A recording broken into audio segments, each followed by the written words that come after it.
വീട്ടിലെ പൊന്നെ വെക്കാൻ കൊടുല്ലേന്ന്. ആവൂ ഞാനും പറയണ കേട്ടു. എന്താന്ന് അവിടെ? ആ രാഘവന്റെ കെട്ടിയുള്ള ഷീന ആ കാപ്പെണ്ണ് ഒരു പുത്തിയും പോലും ഇല്ലാന്ന്. രാവിലെ എണീറ്റാ അമ്മായിയമ്മരോട് കണ്ടെങ്കിൽ ഒരു പണി ഒരുക്കണ്ടേ. ഇത് കട്ടിലിന്ന് പൊങ്ങാൻ തന്നെ 7 മണിയാവും. ഇങ്ങനെ ഓരോന്ന് വന്നാ കുടുംബം കുട്ടിച്ചോറായില്ലേ. ആവു എടി വത്സലേ, ഞാൻ ഇത്തിരി കുത്തിയിരിക്കട്ടെ, എൻ്റെ 2 മുട്ടും വേനിക്കണടി. നിങ്ങളോടെ പണിക്ക് വരെ എനിക്ക് ഇഷ്ടമാണ്. എന്താണവേ, ഒരു വെട്ട് വെട്ടിയാൽ ഒരു കൂട്ടം കൂടും, 2 വെട്ട് വെട്ടുമ്പോഴേക്കും ചായക്ക് നേരെ പണിയേ എടുക്കണ്ട. എനിക്ക് നല്ല മാരിയില്ലേ. എന്താ ഐഡി പെണ്ണെ, കുടുംബശ്രീ ലോണ് കിട്ടിയിട്ട് നീ കാടക്കോഴി വളർത്താൻ പോണ് കേട്ടു. ലോണ് പാസ്സായി കഴിഞ്ഞാൽ എനിക്ക് പിന്നെ തൊഴിലുറപ്പിന് വരണ്ടാന്ന്. 10 കാടക്കോഴി വാങ്ങിച്ച ലക്ഷപ്രഭുവല്ലേ ഞാന്. അത് എങ്ങനെയുണ്ട് വത്സു?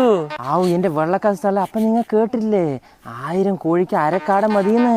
അപ്പൊ ഞാൻ 10 കാട വാങ്ങിച്ച എത്ര കോഴിയായി? എടി സുമേ,